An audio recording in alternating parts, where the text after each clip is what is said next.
Welcome to Point Blank, everybody. We've got everybody in here, and this is the whole team. We got the first time ever we've had everybody on here. So welcome. We got Ed. Let's just start with the introductions. We got game catcher Heath Hyatt, hailing from. Are you at home, Heath? I am. In the great state of Virginia, in the heart of the Appalachian Mountains. Virginia's for. It's not really the heart. You've said before that you're like fringe. Yeah. At least I'm not drinking peach beer. I mean, look at these guys pinky up. Bryce Matthews, Mr. Non-military time peach drinking Bryce Matthews. Bryce, I'll fight him with you. Let's do it, dude. Man, I was born with broad shoulders for a reason. Y'all just keep it coming. Yeah, I hear you. If the number sounds real big, you just subtract 12, and then it's PM. That's a lot of math, Ed. That's a lot of math, man. I'm a coon hunter. Come on. We'll give you a break since you're a coon hunter. Yeah. Yep. And you just heard from Ed Barnes, our newest show on the Houndsman XP Podcast Network, The Dogmen. Man, if you guys haven't checked out The Dogmen, that's a pretty cool podcast. And I know you guys are going to do a lot more cool stuff too. What you got in the works, Ed? Anything you want to reveal? Next weekend we're going rabbit hunting with beagles. There we go. Ooh, that's a good time. Yes.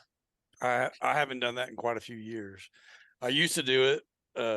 That's actually how I got started dog hunting, and then I moved to hog hunting. But my mentor ran beagles for years, and every once in a while we'd slip out and run some beagles. But I ain't done it in probably 5 or 6 years, so I'm kind of pretty excited about it. That's always one of my favorite hunts of the year is to head north with Alan Gingrich, go up and chase some hares up in the UP. Man, you just turn dogs out and they just rock. They run like those hares run like deer. And the area we're going, we might get on some swamp rabbits if we're lucky. Seth's head up. Well, these are snowshoes. They're not those little weak jackrabbits out there. I've never wanted to strike an old man until now. Never. Bring it. I'm too old to fight. But he might shoot you. Yep. And then we got the perpetual eating machine, Chad Reynolds, with it. Yeah. He's got Halloween candy. The day after Halloween, and Roxy fixes him a little care package for, what'd you call it? It's more of like a cornucopia of candy, I would say. You know, a candicopia. It can't. Yeah. Now I'm dropping everything. I'm making a mess. Yeah. But I should be satisfied for the rest of the podcast. All my snacks here. I think earlier you said pawcast, PAW cast. Yeah, that's what she calls it, a pawcast. And I was like, that's kind of clever. There might be something to that. Yeah. For sure. And we got the bearded one, flintlock shooter, hairbrain, Seth Hall in the What's house. up, everybody? What's up? What you got going on there? Well, what are you sipping? What are you sipping? I'm sipping Gosling's ginger beer. I knew it. I knew it was going to be a Gosling's ginger beer. They're so and good. You got your Jerusalem cruisers on too, don't you? Nah, I'm running barefoot now, brother. The sticker season is over, so it's barefoot. We are going to cover the Jesus cruisers, man. That was just over the top. That was over the top. The only time I saw Ed startled is when I was wearing my sandals. Standing naked by the truck didn't startle him at all. No, that turned him on. No, but bear hunting in sandals, that was a first. Well, this is a point blank, so let's just get into it. It's we just got back from a good trip to the Gila, and Ed and Seth and I did anyway, and that was an awesome trip. Had a great time. Actually caught and saw some bears. You can find some articles we wrote some articles that are going to be in the upcoming issue of Full Cry magazine, so you can get more details there. So we don't want to foreshadow that too much, but Actually, Chris, I don't think that's going to be. I don't think it's going to be in the Full Cry until January. yeah, December, January issue, right? Yeah, I'm not 100% sure on that, but she Yeah. said they were kind of booked up, so it's going to take a little bit to get in there, but it will be in there here pretty quick. I got you. Yeah, so we are just so everybody knows, Houndsman XP, if and this is a plug, this is another benefit for joining us on Patreon. If you join us on Patreon, you get a free subscription to Full Cry magazine. And Jason and Danny Doobie have done an outstanding job of bringing that magazine back. It's got an old look with a new feel. You know, I don't know how would you describe it, Ed? Have you looked at it? I haven't seen the new one, but I mean, Cover's old timey looking. Oh yeah, and that's super cool. Like, it got me thinking about doing a kind of retro look for Tuskers, but I didn't want to jump on that bandwagon. But it's super cool. Like, I think Full Cry's got to be the longest running dog magazine of all time. I'm not 100% sure, but I think it goes back to the 40s. 1939, I think. 39. That's Wow. incredible. That's incredible. Yeah. I mean, it's morphed through the years and kind of changed its focus. But, you know, of course, it's always been on the dogs. It's kind of switched between what dogs it might be focused on. But yeah, super long run on Full Cry magazine. You know, when I was a kid, I just couldn't wait to get my Full Cry magazines. I even got a bunch of back issues and stuff from my uncle and wore those pages out. And you know, instead of mom finding a Playboy under the mattress, she would come in and see the light on under the door and open the door, and it's like, "What you doing in here?" And I was looking at the Full Cry magazine.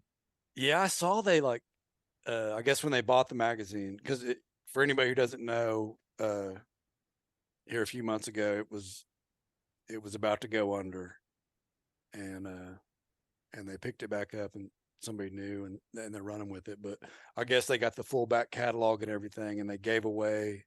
They still had some of the very first edition of that magazine, and they did a contest and gave some away. That's super cool. Yep. I will say, when I got mine in the mail, like, I thought it was really neat, the art on the cover. Like, it felt very old school, like, before my time. I really enjoyed it. Yeah, I mean, Yeah. I think they would be crazy if they didn't capitalize on that, like, heritage that Full Cry has. You know, and they totally did. I need to re-up my subscription. I used to subscribe for years. I used to write for them for a while, and then just kind of got busy and let that lapse. But I like to write for them because they'd kind of gone to their focus had kind of switched to squirrel dogs. Yeah, there for a while it was, well, Terry was selling the covers and different things to OMCBA and a lot of squirrel dog organizations and things like that. So when I first started, I mean, you had people like Del Morgan, or not Del Morgan, he's the NKC guy. Yeah, well, Del actually wrote an article in there, but Del Cameron, Dale Lee was writing for him. There's a guy by the name of Richard Bear, John Wick. You know, it was a lot of old time guys. And I'm from Oklahoma, so I got to throw out Ed Abel. Yeah, Ed Abel was writing what do you call that? The legal? Yeah, he was a hound or something. Yeah, he was a lawyer. He focused mostly on the legal aspect of it, but he was also a top-notch black and hound breeder. Black and tan guy, yeah for sure. And, and then who's the blue tick guy down towards the Washita? That wrote the articles. What was his name? The blue I know tick him. Guy Ormiston. Yeah. Yep. Guy Ormiston. You talk about a guy that could write about history and genetics, and that guy always drew me in. what always drew me into Full Cry was that they had, I mean, magazines are kind of old school, and I run a magazine, so I understand this, but Full Cry had the cream of the crop of the old school guys who were still magazine oriented. You know, they had them writing, you know, monthly articles more than anybody else. And that's what always drew me into it. I love old guys. Yeah. Well, you are one. See, Seth. See, Seth. Heath, what do you remember Guy Ormiston? Yeah, I remember. I mean, my granddad used to get Full Cry, American Cooner, and there was the Fox and the Horn or something like Fox and the Hound or Fox Horn, Hunter's something Horn. like that. Hunter's Horn, yeah. Hunter's Horn. Yeah, So Terry released all those. So my great this is my great grandfather. He used to get those books, and we lived right beside him. They kept us a bunch when we were kids, and I used to go through, like, he had a stack of them laying on a coffee table, like, I mean a stack, and I would go through them and read them. And of course, when I got into the Hounds in the early '90s, Full Cry was the one that I subscribed to. Yeah, and then Guy Ormiston also went on to write for Bloodlines. And that's where he wrote the article "Echoes Across the Washita." Is that how you say that, Ed? You're from Oklahoma. Washita. Washita. Okay. See, so I've been mispronouncing it for years because I'm not from there. I was gonna let him keep saying Wachita or whatever it was. Yeah. I forgot to mention, Chris, but when you were at Earl's and we did our podcast. Yeah. And I think in the intro you were talking about Zydeco music, and you said Zydeco. I got see. Hey, I'm not. Yeah, I got a bunch of people come to me like, "What's he talking?" I was like, "He meant Zydeco. He said Zydeco, but he meant Zydeco." Yeah. Well, some of those old time guys were saying Zydeco in their music. Some of those old black guys. Yeah, they may have. Yeah. Some of the traditional Zydeco artists. So that's where I picked it up. But yeah, I probably was it doesn't surprise me. Yeah. Put the emphasis on the wrong syllable there.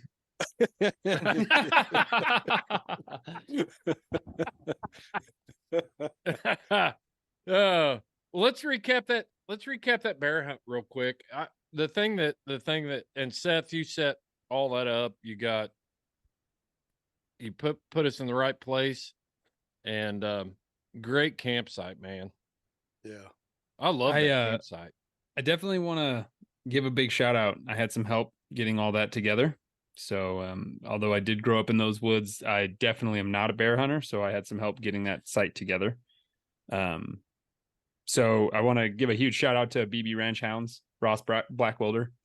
Those guys are awesome. And they essentially were just like, go there. And I was like, oh, I know those woods. Awesome. But it was good to just have a second opinion, just be like, hey, you should go there. So you guys, I mean, it's public land, but they're guides. So it was really, really awesome of BB Ranch to give us that hookup for just some ideas. And it was a great time. So I personally want to give a massive shout out to Mr. Blackwelder, Mr. Hibbets, just to give me some good ideas there. Yeah, me as well. And it may work out for him because I had a bunch of people message me, hey, I want to go hunt that. And I got his contact information from Seth and put him in contact with a few people, more than a few people. So hopefully he'll get some work out of that. Yeah, that'd be great. That was super cool of him to like throw us one of his spots. Like, I wouldn't do that. If somebody called me, I wouldn't do that. Well, I'm with you, Ed. Yeah. That's the most valuable thing I got on this planet. What about your smile, Chad? When you find it, let me know. But like, I'd be all right with somebody walking in. Yo, you want to borrow my TV? Yeah, whatever. The trailer? Yeah, whatever. Hey, I need a hunting spot. Like, I am losing you. Phone's breaking up. I'm done, man. I'm gonna get out of that. You guys got on them pretty quick too, didn't you? Like, oh yeah. I mean, Chris brought some bear dogs, son. Right. You hear that, Heath? We'd got on more. It was fuzzy. It didn't come in real good. I didn't hear him. We ran bear and saw bear every day except for Tuesday. Yeah. Tuesday, the conditions kind of skunked us. But, I mean, right off the bat, Monday morning, opening morning, we had a bear up a tree by 10 a.m., 10:30. Fantastic. That's And awesome. we were on dope. We were on bear every day. If you'd had walker dogs, you'd have had it done by 7. I've got a special meme for you, buddy, about walker dogs. I'll send it to you later. Yeah. I don't care what dog it is. If they put it up the tree, I'll be there. I agree. Tough was there. That's right. Tough was there on Thursday. That's for sure. Yeah. Why don't you describe the Gila, Seth? Describe the Gila. That's right up your alley, man. You are the guy. Yeah, so the Gila is like a mid elevation for like the Western Rocky Mountain standards, but I mean for the East Coast folks, it's pretty high elevation. We were at about 8,000 feet. This is a open understory with like a rolling ponderosa woodland, so it's a mixture of different species of pines, but the dominant like kind of flagship species there's the ponderosa pine, and it's like a very large, straight, heavy barked pine.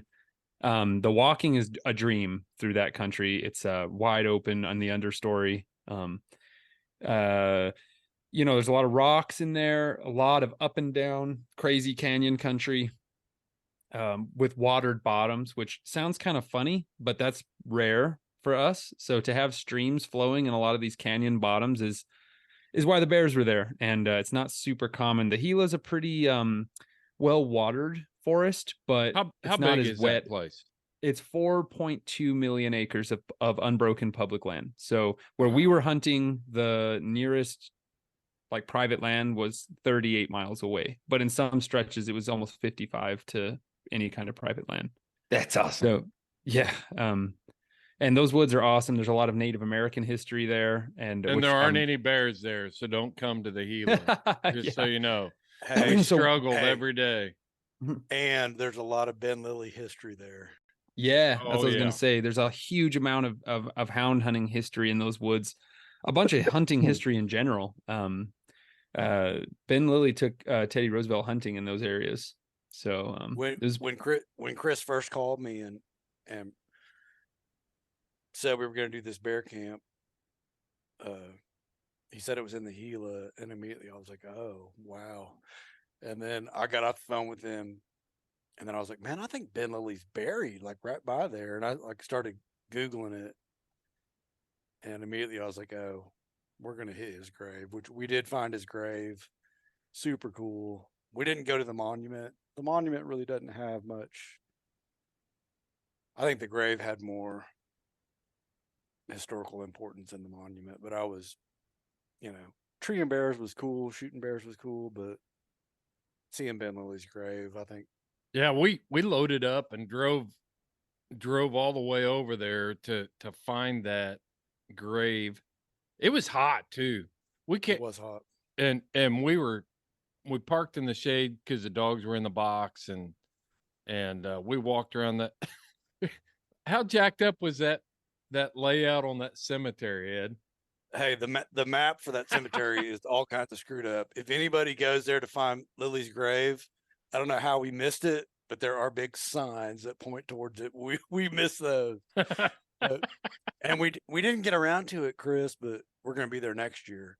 But next year we're bringing like some large parchment paper, and we're going to do like a charcoal, lay the paper on Lily's gravestone and do like a charcoal, I don't know what you call that, like a tracing or whatever you want to call it.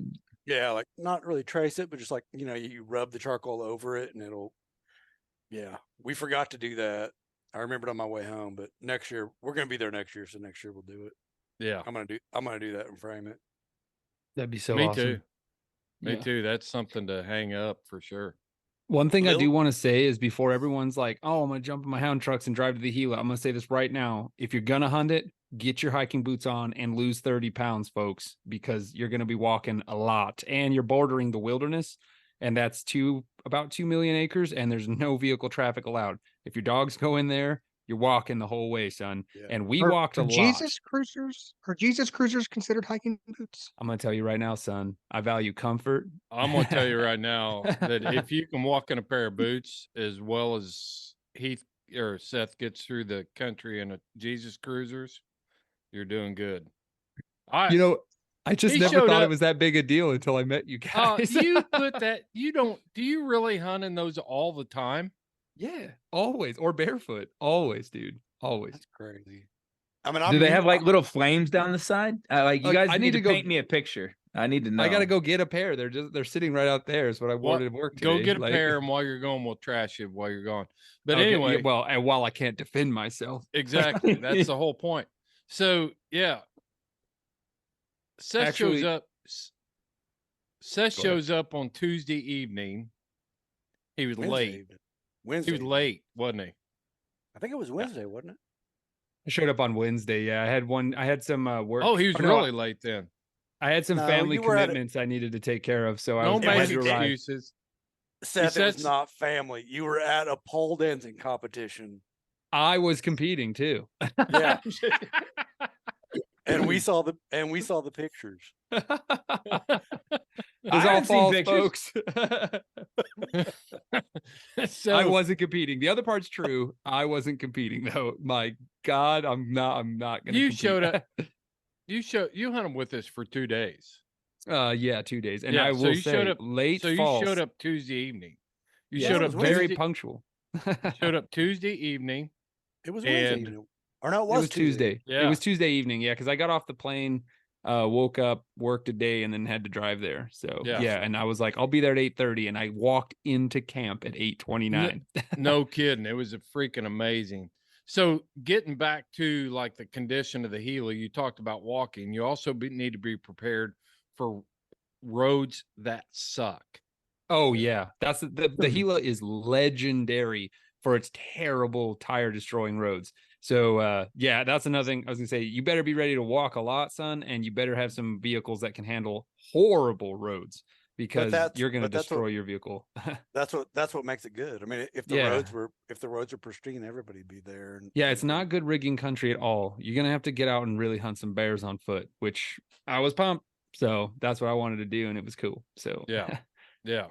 So Seth shows up in camp on Tuesday evening. We had a dry day. We didn't get much going on Tuesday. But anyway, he steps out of the truck and he's wearing these sandals. And I was expecting him to have a set of boots in the truck. Next morning he rolls out with sandals on too, and he's hiking all over the wilderness and through that brush with thorns and everything else, just like, come on guys, let's go. In typical Seth fashion. Jumping up on logs and just typical Seth Oh yeah. in sandals. And I don't know. I like to be nimble. I like to be agile, and I like to have good airflow on those feet. Seth, you ever watch that TV show Dual Survivor? No, I haven't, but everyone says I'm like the weird barefoot hippie guy. Cody, who's always barefoot. Yeah. Seth there's would be just- totally comfortable on doing an episode of Naked and Afraid. He'd like dominate it. I would be naked. All 5 of you would be afraid. You know what I'm saying? Oh, I wouldn't be there. Yeah. I always wanted to do a TV show that was called Clothed and Not Afraid.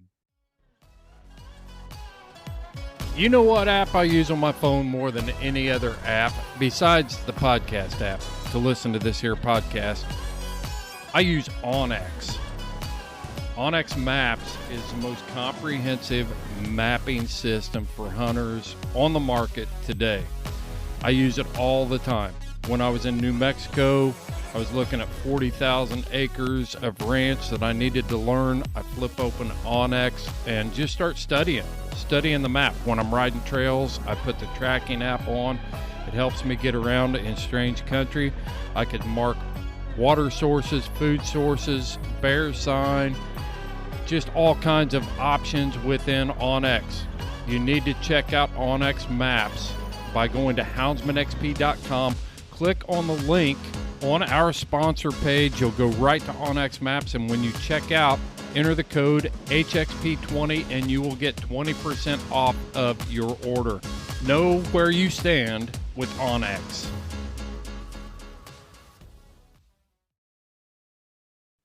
Yeah, I mean, I will say this, all jokes aside, to all my hunters out there, my archers, my flintlock hunters, my traditional black powder hunters, if you want to get crazy close to game, you need to hunt barefoot. I'm telling you right now, wear your boots until you start your stalk, put a carabiner through the back clips of those dudes, clip them onto your belt.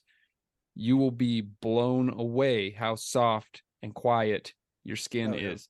It is crazy. Stalking socks suck compared to the skin. Your skin is every so other quiet. step you're going, ow, oh, ow, oh, Yeah, take your dancing time to around harden and up your stuff. feet. You're not going to be quiet. Yeah, that would be harden me. up those Ouching. feet.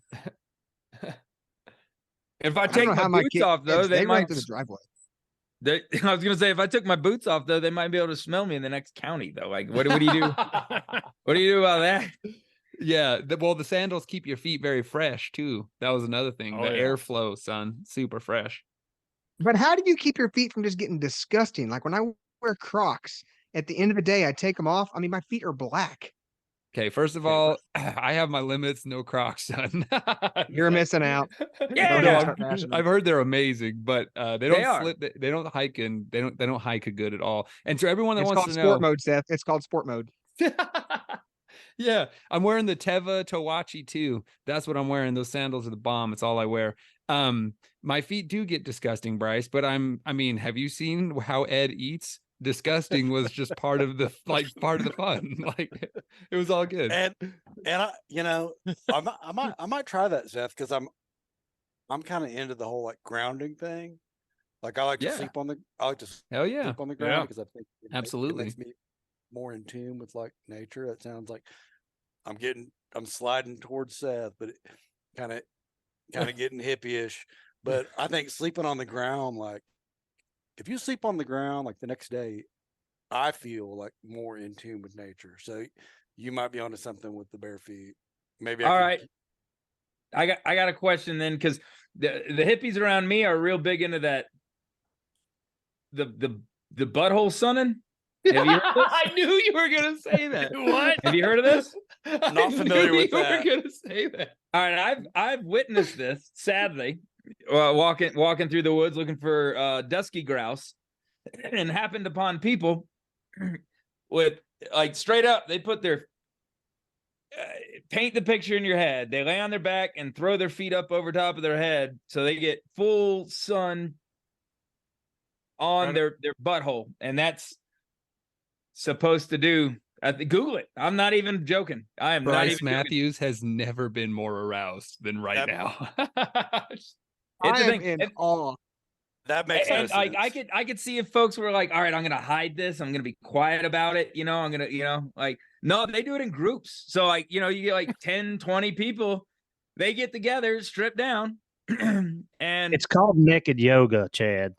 no, this is straight up closed-minded to bigot. putting sun on their butthole. It is like, it is that. They also do that. There's a group down, like, I live out in the middle of nowhere, so there's not much out there, but there's this glamping place where they have like tents and stuff, and they do naked yoga, and they also, after that, they have I think it's some kind of energy thing is what but there's various names for it, but it's 100% all it is they throw their legs over their head and lay there, and 10 to 15 minutes of direct sunlight on the old starfish, That makes no sense. That's just straight up hippie shit. Like, Do they put sunscreen on it? Getting that old brown eye tan. You know what I'm saying? that totally defeats the purpose. Now we know why you hunt down that way so much. What's that? I said, now we know why you hunt down that way so much. Yeah. He's searching for grouse. Yeah. It's like golf. If you throw pine cones, if you get a dead ringer, it's entertaining. It makes a whole nother meaning for cornhole, Oh my gosh. Oh, I just This about is read an terrible. entire podcast setup. Huh? I just about ruined an entire podcast setup and spit peach beer all over my mic and everything. Chad, I knew you were going to bring that up, man. As soon as he said grounding, I was like, Chad is going to bring up UV rays on the anus, guaranteed. And there it was. There it was. It was a slippery slope, man. We had Jesus Cruiser sandals, the grounding to butt sunning. I'm gonna go. Welcome to Point Blank. Hey, everybody. we did have hippie sticks in camp, and we didn't allow we did not allow any surface shitting. Oh, that's called a. And I was happy with that because normally, look, I poop outside daily. Okay. And when I'm out in the middle of nowhere, that's fine. But when there was a group of us, I was really glad that Chris was in the ass club. That's the anti-surface shitting club. I was really glad that you were in that, Chris. I was really proud of you for that. So good call. It was like good call. I just figured by the end of 4 or 5 days and 4 adult men, especially eating Ed's chili, his mystery chili, we were going to need some protection against the biohazard. So it's like, take your freaking shovel and bury it. That's just common sense. Like, we didn't have indoor plumbing or electricity at my house for 10 or 12 years. So you think about like you think about a whole family going to the bathroom outside, you have to shovel. This guy's saying that I'm hard for wearing this sandals. lifestyle. This guy's saying I'm hard for wearing sandals, and he lived in a house with no electricity for 12 years. Yeah. What, dude? I'm kind of hip. I'm kind of hippie, but here's the thing: like, hippies just took over like hillbilly culture. So I don't consider myself a hippie. I'm like a hillbilly, but you know, they just took over hillbilly culture, and then they got all that. But if you really go back, they weren't the first. The hippie hillbilly confluence. I want to know where that overlap is. I guess it's at Ed's house. So you did not dig an outhouse or anything for 12 years? No, we had an outhouse at some point. I don't remember exactly at what point it was, but really the outhouse stunk so bad that everybody just went to the woods anyway. There's all kinds of dead soldiers around the Ed Barnes property then. Yeah, but they're buried. Dysentery row. Yeah, we did the most peaceful outhouse setup. It's on the Navajo Nation at Calvin Red House. It's an open door outhouse and it faces the west. It's beautiful. It was one of the most pleasurable outhouse experiences I've ever had. Wow. With Calvin? Yeah. I didn't. Yeah, I went down there and stayed with Calvin for a week.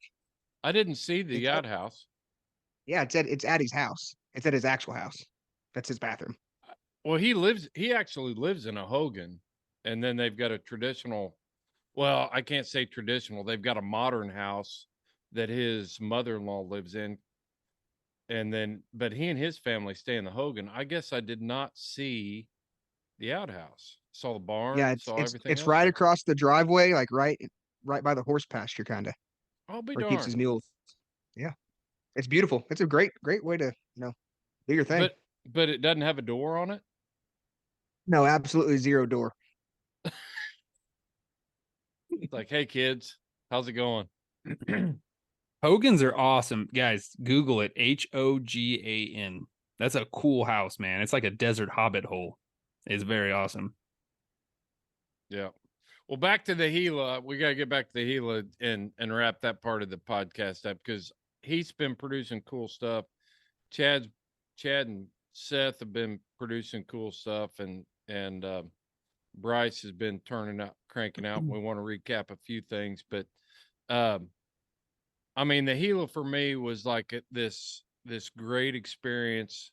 All the things that Ed said, about the historical aspects, the deep history of Ben Lilly and that kind of stuff, and the fact that I'm not gonna lie, it was kind of cool that I just got to go out there, and I really was the only one with dogs that had seen bears and didn't have to worry about people packing or face packing and stuff like that. It was fun. It was just kind of relaxing, and but there was a lot of pressure too. Oh yeah, there was a lot of pressure to be able to produce, because we went there to bear hunt. And I mean, everybody had come from so far, including you, Chris. And, Yeah. And I was pretty spoiled. I've taken people hunting before, and there's always that pressure. And I was telling Chris and Cody early that first morning, I was like, God, Chris has just got to be like, the pressure's just got to be like pouring down onto his shoulders. But then after we treed that first one, that all disappeared. And from that point on, it was good. Yeah, we just had a lot of fun.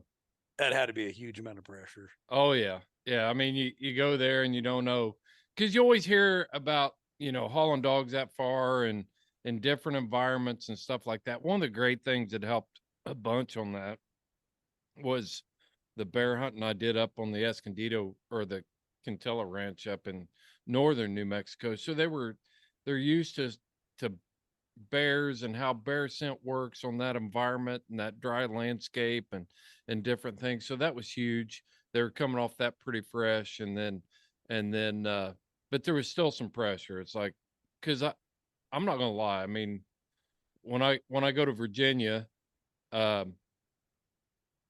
you can follow Heath, if he'll slow down long enough for you to follow him, then you just dropping in on a lot of those races and different things like that. So you don't get an opportunity to test your individual dogs, your own pack type thing, because when you're hunting, I don't care where it is, east of the Mississippi, there's always a group and everybody works as a group. So you don't expect to, but when you get to take your own dogs with no help and see if you can do this, it was just pretty cool. Yeah. I mean, that's always, I mean, no matter what you're doing, I mean, that's always the test, is like, you can hunt with other people and your dogs pack in, or, you're hunting with somebody who's got really good dogs and your dogs aren't quite up to that mark, but so they're always kind of like number two. And whenever you get that chance to hunt just your dogs, that's when you really see what your dogs are made out of. Yeah. Yeah. Heath, I mean, you're sitting there quiet with your, not saying much, but I mean, like his Kate and Spook, and I'm sure he's got even Houdini, who chewed up all my leashes last year, has probably come a long way. That's usually the best dog, the dog that chews up the most leashes. Yeah, you gotta have a log chain to tie that sucker up. But Heath, how do you hunting in a group? You just did a bunch of podcasts about group hunting, 2 podcasts. How do you actually test your individual dogs, and how do you truly evaluate when you've got, a bunch of other people that are wanting to drop dogs in on a race or pack them up or whatever? How do you do that? Well, I mean, I think what getting by yourself, and I slip off a lot and try to get away from the group when there's a lot of us. But yeah, I mean, with my schedule, there's a lot of days that I can hunt by myself, or it's just me and Sam, or me and Wesley, and they'll go to one side of the mountain, I go to the other, and whoever gets one up and running, we go help each other. So I mean, I get a lot of those opportunities, but talking about going to a different location, when I go down to the coast or North Carolina and hunt, you wouldn't think that I have the same dogs, different environment. I was down there. I just took the young dogs. Well, I did take Kate last time because I hadn't had her out where she had those pups, but it was hot, dry, and my young dogs didn't look that good. Of course, they run bear. That's not the issue, but Wayne and BB and them, they're running in that environment. They're running more consistent than I can.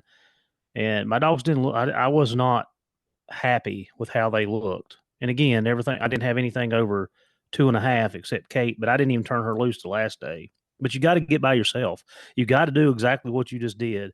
Get off and turn your dogs loose and let them start to finish, because you're right. Packing in halfway through a race, 3/4 through a race, or a quarter through a race, you really don't know. So I take every opportunity I can to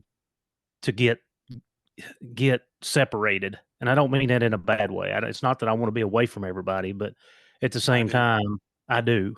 Yeah. Yeah.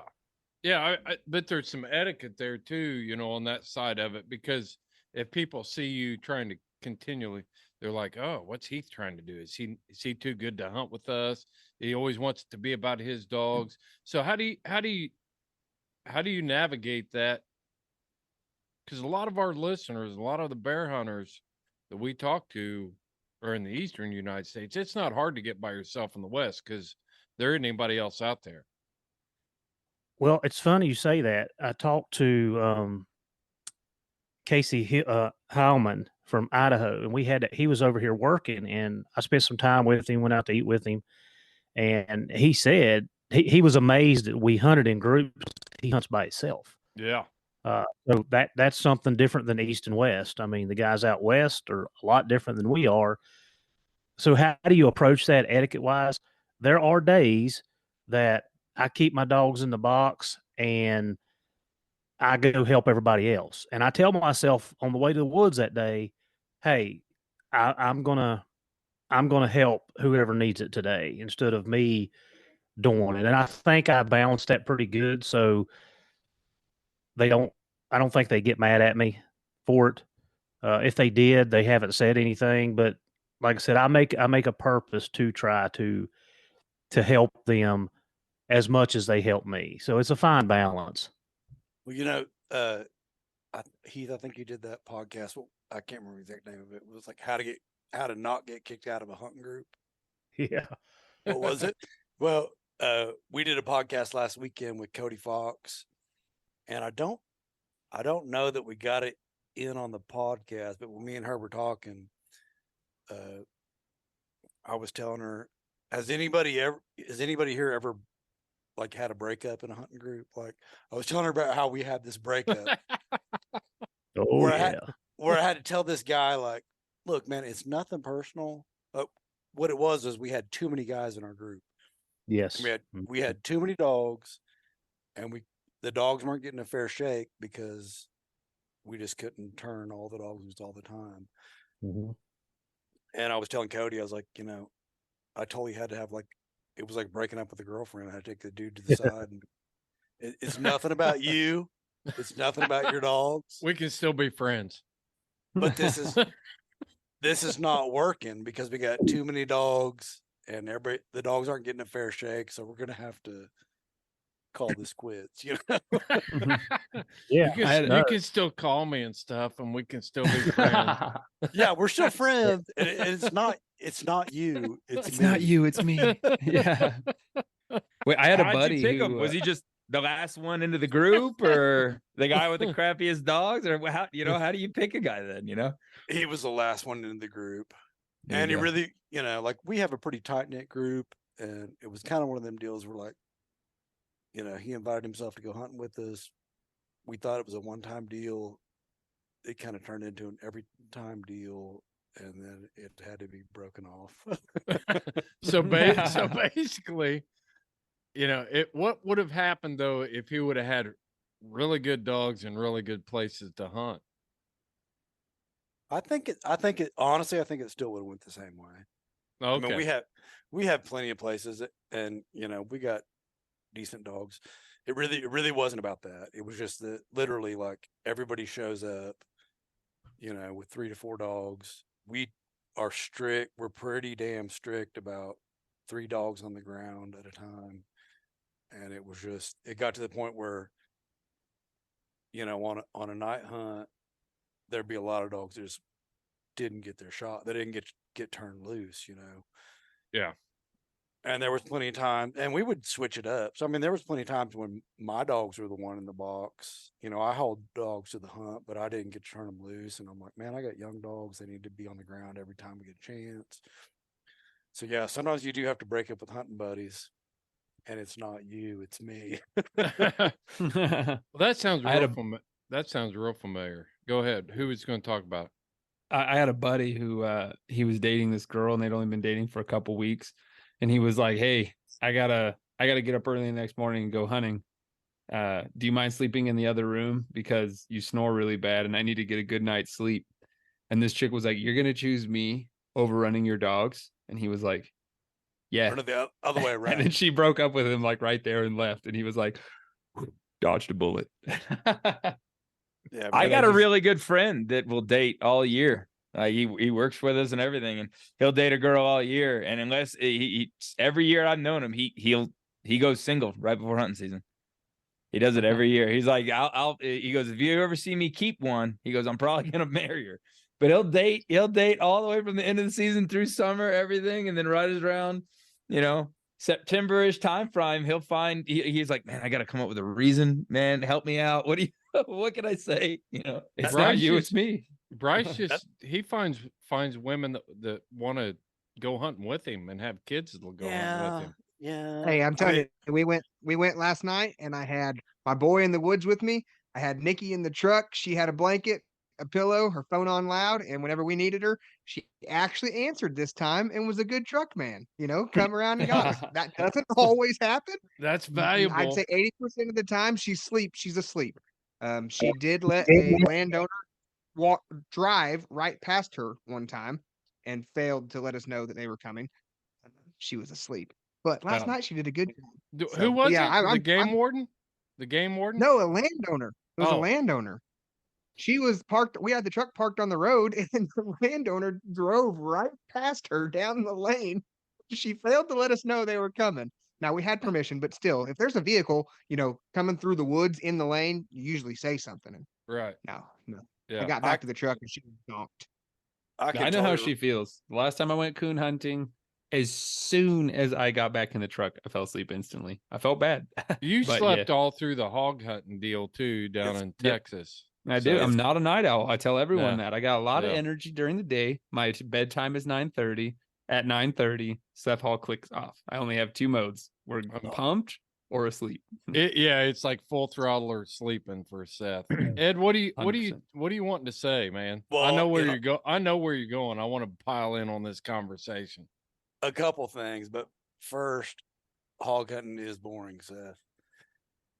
Second, or not hog hunting, coon hunting. Second, We're getting ready to tussle over a Zoom meeting. second, and then the other thing was that, like, as a hog hunter, we don't have a season. Like, we hunt year round. So, Chad, it's kind of tough for me to keep a woman. Yeah. Yeah. I just do away with them entirely. huh? Hey, I'm gonna give a shout out to mine. She has no interest of going, so it gives us a good break to be apart. But she's totally supportive. That's exactly there- where I'm at. Yep. Man, I'm telling you, over the years, I cannot recall a single time where she's like, I don't want you to go hunting. And it's a perfect scenario. It's an opportunity for us to kind of get to the point where we realize that we actually value each other's company and like it. When I'm gone for 2 or 3 weeks, it's enough time where she starts missing me and she's glad to see me again, and I can start missing her and start doing that internal thing where I'm like, damn, I think I really do like her. I think I don't know. I think I can go back. And I've had friends that their wives are always with them and always doing stuff with them and stuff. And yeah, Chad, you're one. I see that all the time. I think that's magical. But for me, it's kind of like we kind of don't want need that that. time, and I like it. I I've got- personally like it. Chad, I get it. I get got- it. Everyone's different. I got a good story. Like, my great uncle Tom, just to give some preface, he was born in 1916, but Tom, he ran coyote dogs, and then he ran bear dogs, and then later in life coon dogs. But his wife was telling me once that he always had a passel of dogs, and she said that he got the inkling that he was gonna learn to play fiddle. And she said he would throw open the window right by his chair that he sat in the living room, and his dog kennels were back behind the house. She said he was no good at playing fiddle. She said he'd start sawing on that thing, screeching around, and all them dogs would get to howling. And she said, I put up with that for years. And then she said, finally, I told him, either you got to go or the dog got to go. So Tom said, well, I'll go. So he built a little cabin, and it's pretty cool because actually we hunt on the place where his cabin is. But he lived at that cabin for years and years by himself. They stayed married.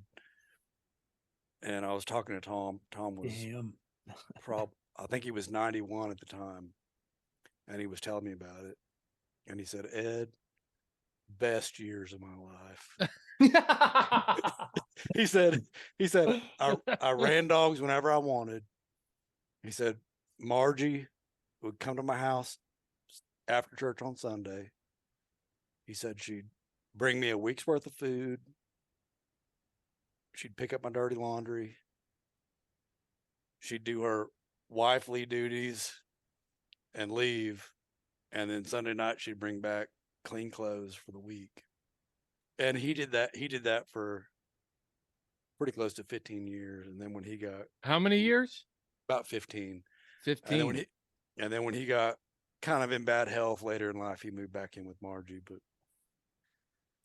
I'm like Chad though. Like me and Nikki are together all the time in the woods. Yeah. I mean, she knows with me more than she doesn't, and sometimes she gets a little aggravated if I go without her. You know, I'm like, hey, I'm going with the guys. Well, I want to go, but no, I mean, I love it. I love being in the woods with her because she is a good dog woman. Really, she can call the dog. She knows how to read a Garmin. Exactly. She grew up in it. She grew up coon hunting. Yeah. Like she's my backup handler at every major event. And she's not just a spectator with a backup handler title. Right. If I get hurt legitimately or something happens, she can take over. She knows the rules. She knows the dogs, and she knows how to play the game. Like she's there 100%. So it doesn't bother that's me. awesome when you guys are hunting together and you guys both love it. But like I'm with Chris, right? My wife she loves the hounds, loves that I'm out hunting, but she's not going to be out there hunting with me and loving it. And she's like, I don't want to rain on your parade, you and Justin's parade. She's like, I'm just going to stay home and watch Netflix and cuddle with the ones you leave behind and you go have fun. And I'm like, hell yeah. You know what I mean? Because then if she was there and she didn't like totally love it, like me and Justin are like baboons held in by seatbelts. You know what I mean? When the race is on. And so like, we just feed on that insane energy of the intensity of the race. And so, it works out great. I'm totally in Mr. Powell's camp there. I know how you feel. Don't call me Chris, Mr. Powell. I mean, go ahead, Chad. What you got, Chad? It's different for everybody. I totally get it. Like how Seth and Ed are said it, I totally get it. But like I've said this plenty. My wife will come down here and say the exact same thing. Everything that lives here loves hunting. Everything. If we raise a puppy and it doesn't like hunting, we'll find it a couch. We'll find it somewhere to go. And the same goes for her. Everything loves hunting. If she decides she don't want to go hunting no more, we'll find her a real nice couch somewhere, where she'll enjoy her life there a whole lot better, But as it is, she does. But like back to what Seth was saying, she does love it though. She's got her own sight hound. She'll go run on her own. Back when we lived down south, she had her 2 or 3 of the pig dogs that we had that she'd go hunt on her own. And she had a Aleutian Staffshire Bull Terrier, believe it or not, was a pretty good catch dog, and 2 terriers. And she had good control of them. If it was close enough, they were going to lock it down and just catch it, so she didn't have to go that far. But she's gone to the woods and cut her own pig and brought it back, so she's fun. But for example, right now I got 30 some dogs out back. Guess who's out there feeding water and cleaning kennels? It's not me. So that's a big bonus of it, like when they're involved as much, sometimes you come home and your wife bought some scented candle or some bed ruffles or some stupid stuff. This one bought, I got the new Garmin collar, the new 25. You got one, like that's the dumb shit she buys, that's that's kind of cool, That is cool. The kennels and buy tracking collars, so it's kind of the, like I've noticed, I'm not that old, but I've noticed that like the younger generation tends to be more in that line. Mhm. That's not really my thing. I'm not against female hunters. Like this last podcast we did was with Cody Fox. She's a female hog hunter, and it's not that her boyfriend has hog dogs, her husband has hog. She has hog dogs. She doesn't have a man. Like she hog hunts by herself.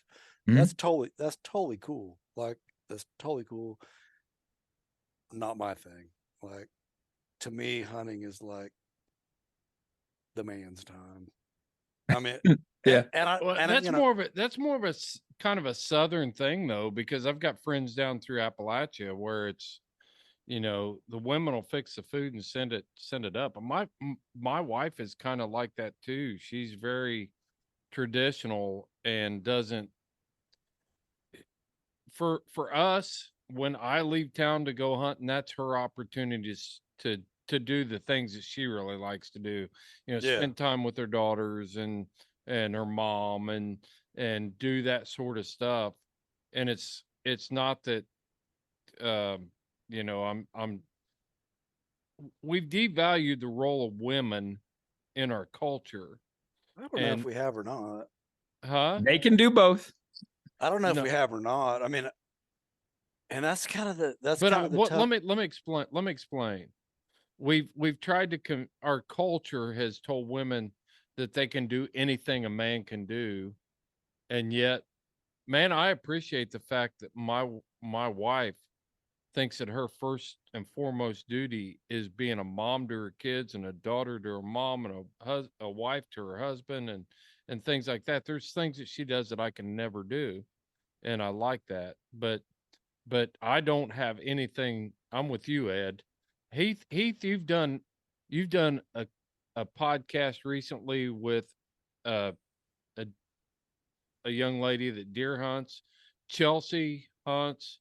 Your daughter hunts with you. Some of Chelsea's, her daughter is always in the truck when she gets the opportunity. What's it like for you guys? I'm kind of caught in the middle. I like it. I like to be off by, it's my time, but I really enjoy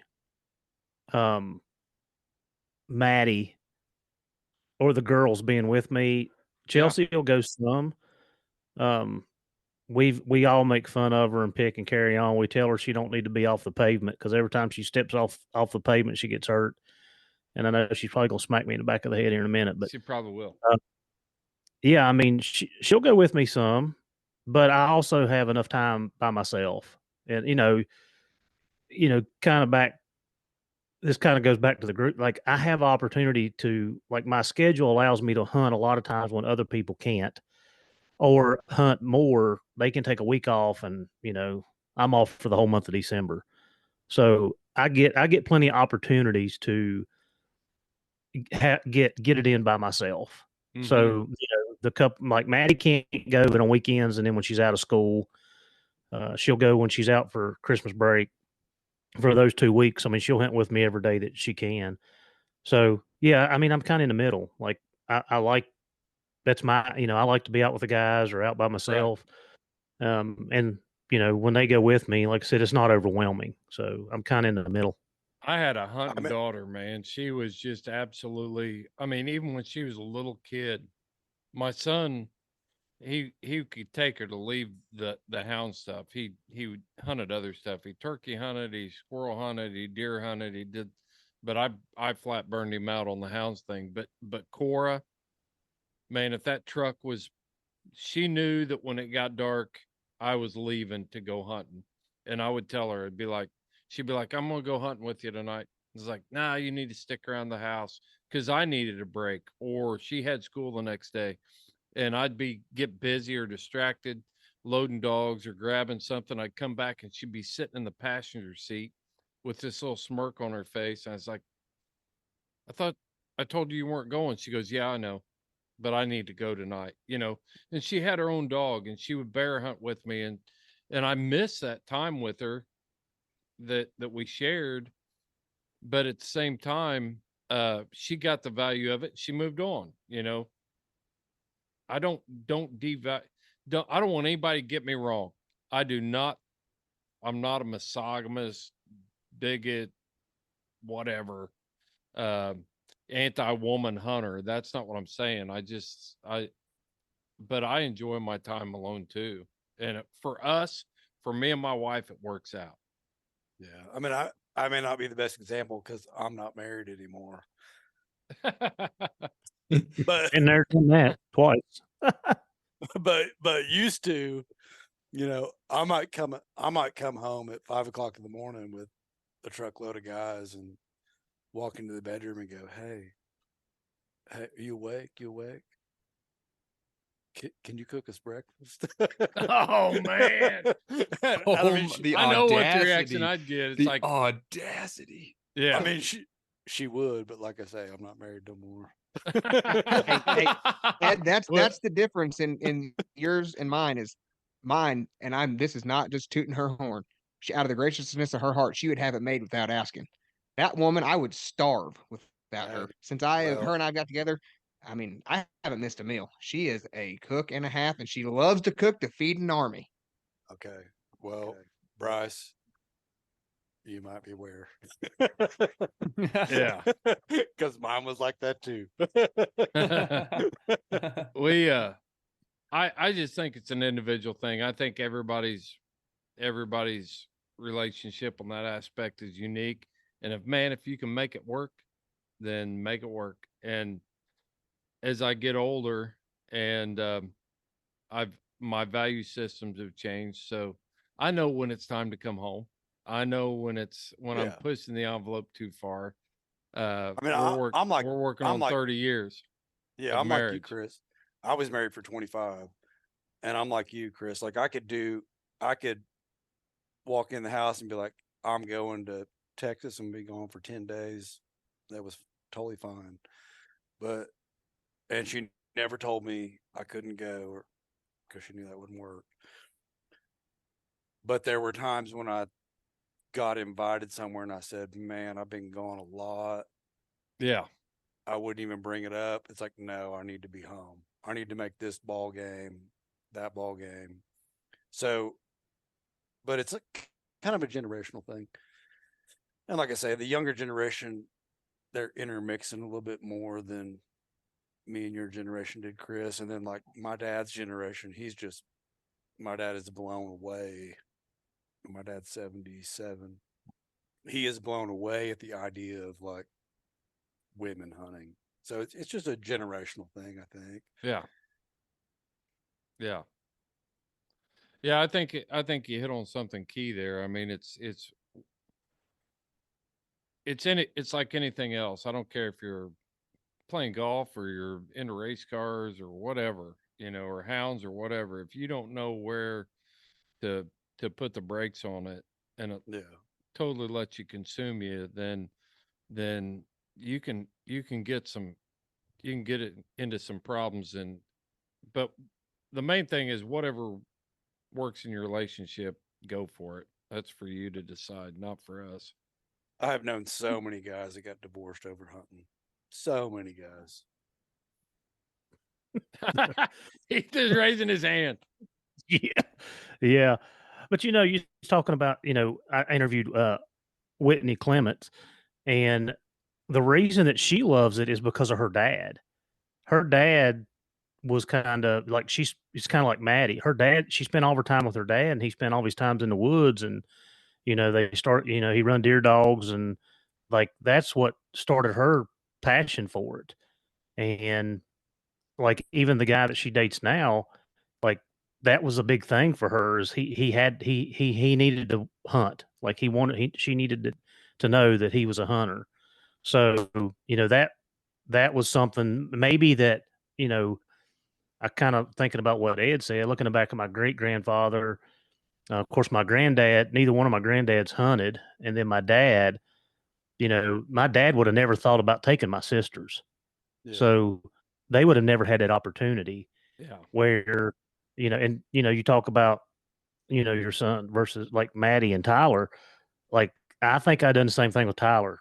man, I drug him through the woods at a very young age, rough walks, cold weather, and it pretty much broke him.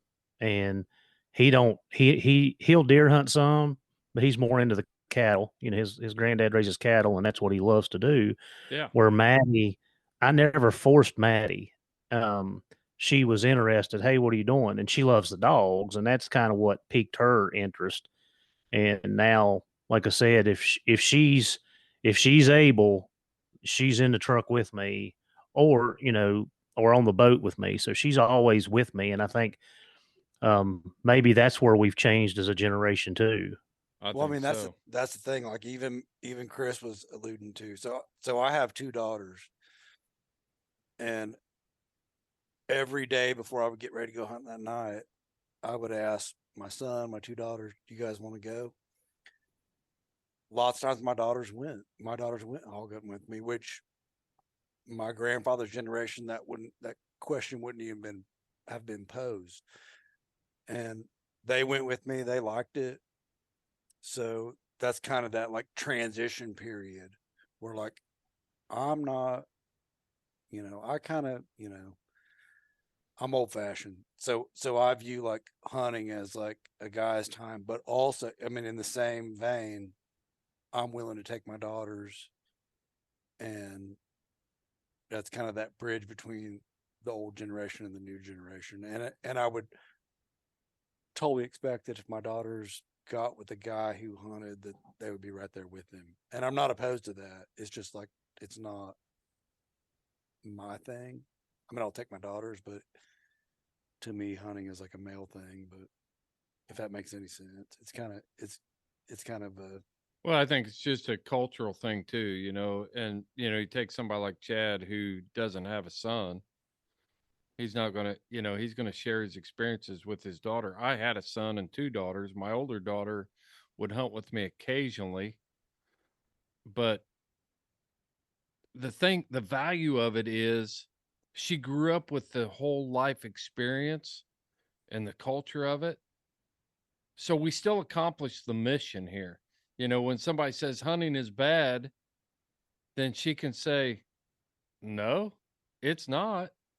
Even though my oldest daughter wasn't directly involved in it, she's not, she hasn't lost sight of, she grew up farming and baling hay and raising goats and doing all this other stuff.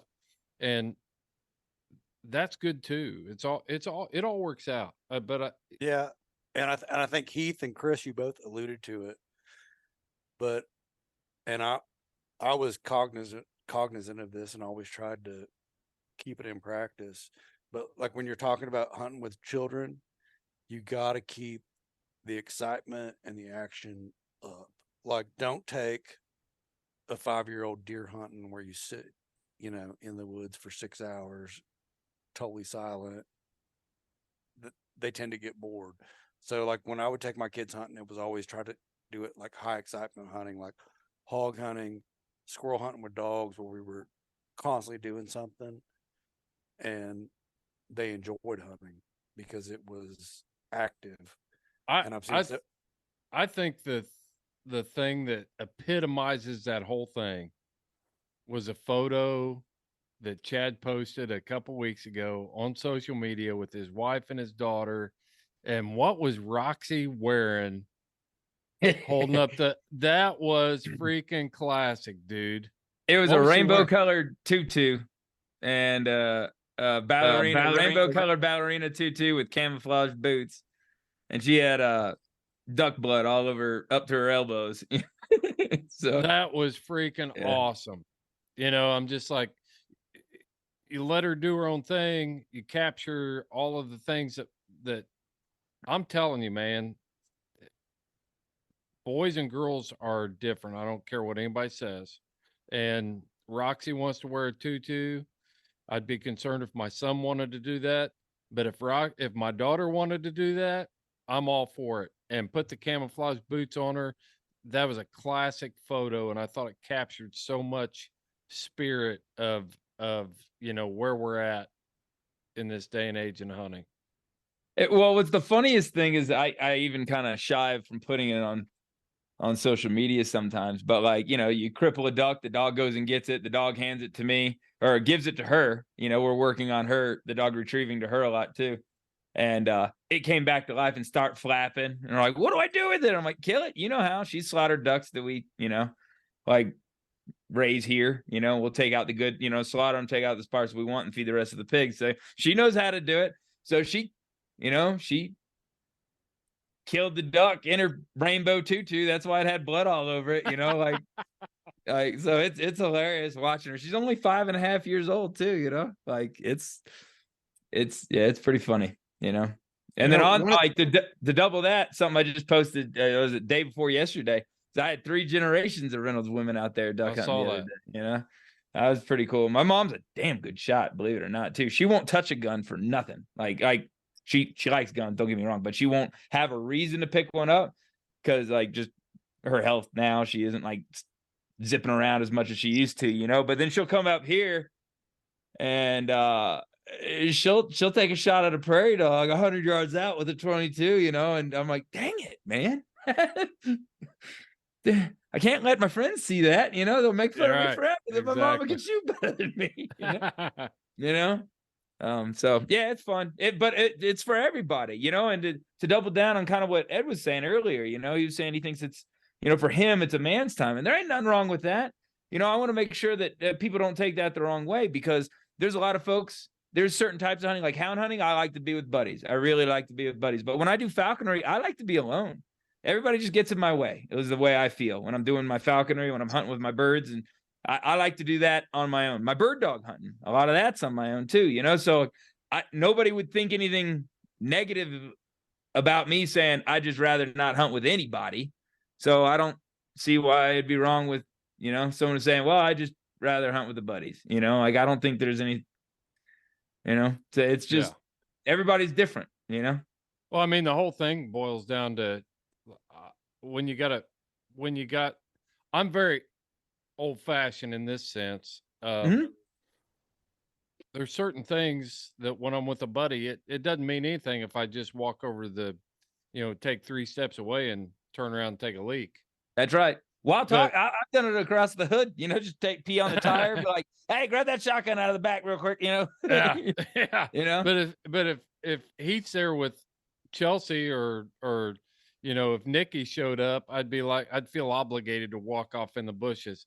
And there's nothing wrong with that. I should, but at the same time, it changes the dynamic is what it boils down to. Bryce, you've got something you've been boiling to say. Oh no, I was just like, one thing that I liked that Chad did, you know, speaking of like his daughter was, and that I find myself trying to do is when you take the young kids, because I've got, you know, several younger kids, is trying to include them any way that they can at an age appropriate task. And there was the one video where they were out and she had the dummy launcher, I think it was, and acting like it was her gun. You know, like that was something that she felt included. Everybody was carrying a gun. She had a dummy launcher, and it was an age appropriate task. You know, it kept them included. And that's what I like to do with my boys. Like, you know, when they're going out with me, especially the youngest one, like if we're going to shoot a coon out in season, okay, great. You know, In season. I'll kneel down in season. Yeah, do you like that?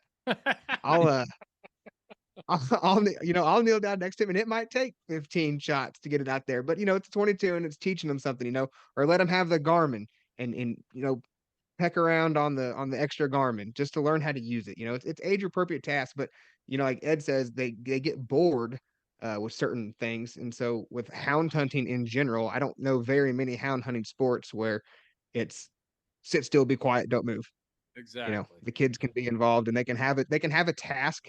It makes them feel included. It makes them feel part of the team, really, because that's what it is. I feel like. I did like that video with the dummy launcher. It made my day. I've told tons of deer hunters the same thing, you know, when I'm on deer hunting podcasts or whatever. It's like, man, this is the perfect gateway sport to get kids engaged in hunting. If they get bored, they can go over in the creek and catch crawdads, or they can, you know, look for frogs or all kinds of stuff. It's not sit down, be quiet, don't mess this up. I'm trying to get you in front of the, you know, big rastest mossy horn buck, and if you move, you're going to screw it up. That's very rarely the case when you're hound hunting and you have so many opportunities to get your kids plugged in to being outside, and it's perfect gateway. That's still my favorite thing about hound hunting. I guess I'm a giant child, right? Like, you don't have to be quiet. We don't have to do anything. We're just wearing like normal clothes. We're just chatting, hanging out, walking around. Yeah. So why do you wear Heck yeah. sandals? You don't have to stock up on anything. He just said he's like a child. He can't tie his shoes. That's because I'm mentally challenged, not because I'm a child. Velcro is important for me. Yeah, guys, it's great. We could keep going on and on. I think we need to do this again and talk about, maybe take some deep dives into, the values of the family values of getting your family involved, and the etiquettes and things like that. I appreciate all of you coming in. Are there any closing thoughts? Heath, you're like stretching out. It's like 9:15 Eastern time. You're about ready to pass out and go to sleep. I'm with Seth. When it hits about 9:30, this old boy's in bed. But, yeah, I used to make fun of my dad. I used to say when the chickens went to roost, he went to bed, and I'm almost right behind him. No, I'm just going to go back on the group hunting real quick. Just to clarify, I have literally been kicked out of 2 groups myself. The first group I got kicked out of because I was hunting with some older guys at the time. I had my first dog, which was Frosty, and when they weren't hunting, I was going anyway, and I was catching bear where they weren't, and they literally done the same thing Ed was talking about. They stopped me down at the store and said, "Hey, man, just got to tell you that, we don't want you hunting with us no more." I'm like, "What? Why?" And they're like, "Well, you're kind of going up on the mountain, and, we don't want you up there no more." Now, this is national forest. And so I honored their wishes, and I left. And then the other group that I hunted with, I was young, just starting. My dogs were doing okay, and all these guys were killing bear, and I refused to drag them out. I didn't even know who these guys were. These guys were coming in. They'd come into the tree. They'd hunt one day. They'd shoot a bear, and I just told them, I said, "I'm not dragging their bear. I feed my dogs. I haul them all over the country. I pay the vet bills. I'm paying for all this. I'm not dragging them." And they said, "If you're in Rome, you do as the Romans do." And I said, "Well, I guess I'm not in Rome." I never went back. So I literally been kicked out of groups. So there you go. You're qualified to make that podcast. Bryce, That's you got right. any closing thoughts? No, I'm good. I've enjoyed this. I do have a couple thoughts on the group hunting thing though. Maybe we'll use it for another podcast, but I'll just plant the seed now. Maybe put yourself in the shoes of somebody who's new to an area. You've moved, you've relocated, and you're trying to find a group. It's hard. It's tough. And I'm in that situation right now. I'm new to northern Indiana and trying to find people who are welcome to go hunting with and will, show you their spots and let you be a part of that group. I mean, that is hard. So it's just that's a whole other topic. Because Chris said or one of you guys, I think Ed said it, maybe he had a guy that, they thought it was a one-time thing, but he ended up showing up every day. Well, maybe he doesn't know anybody, so Right. That food for thought. I think we save that one for a future. That's good seed to plant right there, Bryce. Ed, Ben Lilly, Barnes. You got anything? Well, the only thing I can think of is people listening can't see it, but on the Zoom meeting here, my name is Lily Barnes. I guess it just came up as that. I'm guessing that she's been in Zoom before I have, but it did. Lily, that wasn't by chance. Lily is my oldest daughter, and it's spelled different, but she is named after Ben Lilly, and I want to kidding. And I want to thank Chris for taking us to the Gila and letting me connect those dots. Yeah. Yep. Seth, you were a big player in that one, buddy. Getting us on there. You got any final thoughts? Well, I had a great time, and it was a lot more fun because you guys were there. So appreciate that. Thanks for inviting me. I want to do it again as soon as possible. And that's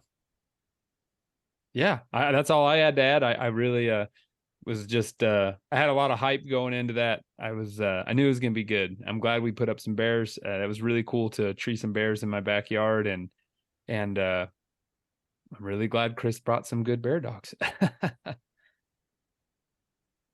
Chad, you got anything to add?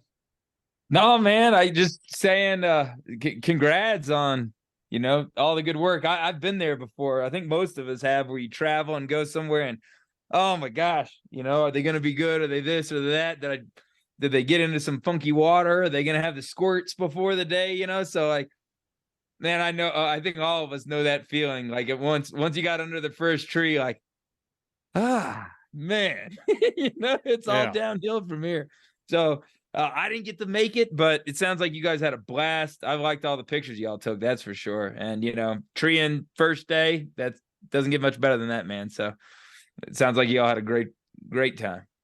Yeah, they were studs. So except for the the sow and the cubs, both those bears we took were mature boar bear. And I'm not gonna lie, there was a lot of pressure. You know, that first day that they go screaming up that draw. I really thought that they had struck a lion track. I was expecting to see a lion when we walked up in there. The way that bear ran, he didn't run that far, and went up pretty quick. So I mean, it wasn't like some kind of epic track job. Literally, a poodle should have been able to tree that bear that we caught the first day. And it was just a great feeling. But Ed's right, there was some pressure involved there when you drive that far and you got people driving from all different corners of the map to come, and they're expecting you to put bear up. So yeah, it was good. It was good. Me and Tanner been talking, and next year we're bringing a dog. Good. A bear dog. We'll have to figure out, with 4 million acres, we can surely find some places to drop more than just one pack of dogs. Yeah. Yep. That's our goal, is next year me and Tanner are going to bring a dog that can actually run a bear. Yep. We got a fair amount of bear here in Oklahoma. We can't run them legally with dogs, but I think we can train one. Yeah. Depending on where they go, you know, like out by me with the cedars and the junipers and stuff, a good hog dog that knows what a bay is gonna see them pretty quick. Now, if they're way up in the ponderosas, you know, that's hard, you know. But heck, I tree bear that I could reach up and poke with my finger, you know. And there's 4 or 5 hound dogs there all barking, you know, your good hog dog will see that, you know, and they stink, man. So that odor is going to be falling down. I bet you it goes well, you know. I'll tell you what, man, it was a big difference. 2 of the bears we treed were up in some pretty big ponderosa. Yeah, those are hard. The intensity of the treeing wasn't the same as that last bear we caught, the sow with the cubs. You know, I'm sure that she was, you know, trying to put that cub up a tree and making sure that the dogs weren't too close to it. So she was a little more game for the dogs, and they treat a lot different on that bear than they did the two boars. So, but guys, low trees, or were they all up in ponderosas? They were all in ponderosa, but I think the sow spent a little more time on the ground, you know, bluff charging and doing some different stuff with the hounds that got them a little more fired up. That's cool. Because even Tough was treeing on that sow and cubs, and when we got there, she was pretty high up in the tree. So that tells me that she put on a little bit of show and got him fired up a little bit. But guys, I'm gonna cut this one off. I appreciate all of you tuning in to this episode of the Houndsman XP podcast, and Point Blank. I love getting the team together. We have a lot of fun when we do these. I hope you had fun too. Make sure you're watching for some big things coming. We have I'll just announce it on this podcast. We are doing a promo for the Colorado Initiative 91, where they're trying to outlaw mountain lion bobcat hunting in the state of Colorado. It's going to be huge if that thing gets passed. It's going to change a lot of people's lifestyles. It's going to be devastating for wildlife management in the state of Colorado, and it has the opportunity to redefine what hunting truly is. And the way it's written is really an attack on hunting. It's not. Lion hunters are just going to be, and houndsmen are going to be the casualties of this war that's going on. And the way we're doing that, one way we're doing that right now is Ed and I have worked on a design for a t-shirt. It's join or die. It's a segmented snake designed by Benjamin Franklin in the 1700s to unite this country, to fight the tyranny of the British. It's time when we revived that for a t-shirt that sends a message out there that as houndsmen, we've got to be united. We've got to join.